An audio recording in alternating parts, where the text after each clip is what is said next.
जी next है हमारे पास x is equal to E raise to power beta T a1 plus a2 cos omega T plus a1 minus a2 eta sine omega T. ये question number 2 बनी हमारे पास।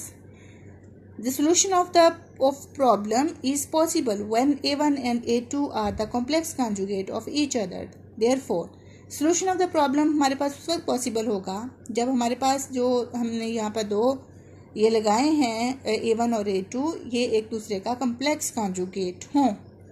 अगर for example हम देखते हैं कि हमारे पास जो a1 है वो a प्लस एटा b है, तो जो a2 है उसको a1 का कॉम्प्लेक्स कॉन्जुगेट होना चाहिए। तो a1 का कॉम्प्लेक्स कॉन्जुगेट होगा a माइनस एटा b। तो इस वजह से यहाँ पे आ जाएगा a2 is equal to a minus eta b। अब जब a1 प्लस a2 करेंगे, हम दोनों का सम करेंगे, आंसर आएगा 2a। और जब दोनों का डिफरेंस ले लेंगे a1 और a2 का, आंसर आएगा 2 एटा b। इस तरह से क्वेश्चन नंबर 3 हमारे पास बन जाएगी x E raise to power minus beta T 2a cos omega T plus 2 eta bi sign omega T. ये हमारे पास इस तरीके से इक्वेशन बन जाएगी x के लिए। अब हम उसके लिए सपोज करते हैं, हम टेक करते हैं कि जो हमारे पास 2a आया है स्मॉल वो xm cos फाई है और जो 2b है वो xm साइन फाई है। तो हम इक्वेशन में पुट करेंगे back x is equal to E raise to power minus beta T. ये वैल्यूज हमने पुट कर दी तो हमारे पास x आ गया xm। यहाँ से हम कॉमन ले लेंगे, xm बाहर निकलेगा, e raise to power minus beta t वैसे आ जाएगा। इस पूरे को हम लिख सकते हैं cos omega T plus phi. ये भी हमारे पास ट्रिग्नोमेट्रिक फॉर्मूला होता है, ये भी आप सबको मालूम होगा, ये क्लास 9th या 8th से ही आपने किया होगा। ठीक है, ये हमारे पास आ गया e raise to power minus beta t xm E raise to power minus beta t cos omega T plus phi के इक्वल होगा। ये पूरा सोल्यूशन जो है, इसमें बीटा हमने लिखा था पहले, सपोज किया था कि हमारे पास b/2m के बराबर है, उसको हम बैक पुट करेंगे बीटा की वैल्यू को, x is equal to XM E raise to power minus beta T 2m cos omega T plus phi. ये हो गया। ठीक है, ये हमारे पास निकल आई डिस्प्लेसमेंट उसका जो होगा उसकी इक्वेशन। अगर हम एम्पलीट्यूड फाइंड करना चाहें, एम्पलीट्यूड जो होता है वो मैक्सिमम डिस्प्लेसमेंट होगा फ्रॉम द मीन पोजीशन, यहाँ से लेके यहाँ तक का जो है। तो इसमें हम इक्वेशन नंबर 4 देखेंगे। क्वेश्चन नंबर 4 से हमारे पास जो एम्पलीट्यूड सपोज अगर हम कर लेते हैं कि हमारे पास a है, तो a हमारे पास होगा xm E raise to power minus beta T. ये वाली जो टर्म है पूरी हमारे पास वो एम्पलीट्यूड मैक्सिमम एम्पलीट्यूड के डिस्प्लेसमेंट के बराबर होगी।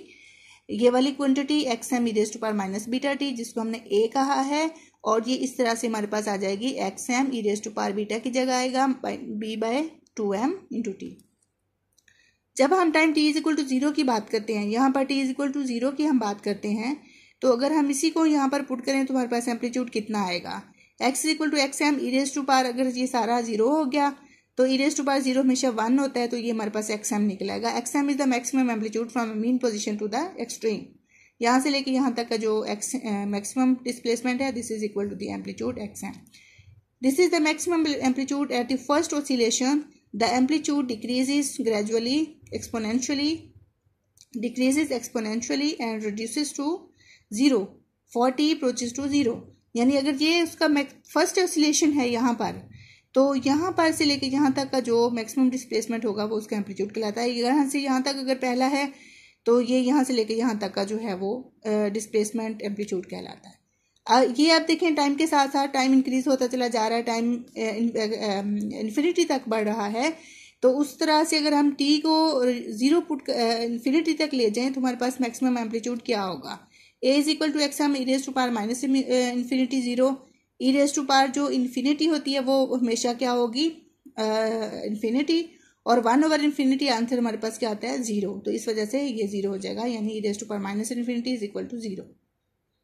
ये हमारे पास इस तरीके से निकल आएगा, एम्पलीट्यूड हमारा 0 हो जाएगा as the time approaches to infinity, यानी ऐसा ऐसा जब टाइम बढ़ता चला जाएगा, ये एम्पलीट्यूड जहाँ यहाँ तक मैक्सिमम था ये डिक्रीज होते होते कम होते होते इतना हुआ, और जब ये इन्फिनिटी तक जाएगा तो वहाँ पर जाके ये एम्पलीट्यूड 0 हो जाएगा और वहाँ पर ऑसिलेटर जो है वो स्टॉप कर जाएगा, ऑसिलेट नहीं करेगा। अब नेक्स्ट है हमारे पास फ्रीक्वेंसी। फ्रीक्वेंसी हमारे पास क्या है, basically number of oscillations completed in 1 second. ये हम पहले से देखते आ रहे हैं बाय डैम्प्ड हार्मोनिक ऑसिलेटर, जिसको हम लिखेंगे f इज इक्वल टू ओमेगा/2 पाई। अब ओमेगा की वैल्यू है हमारे पास omega not square minus beta square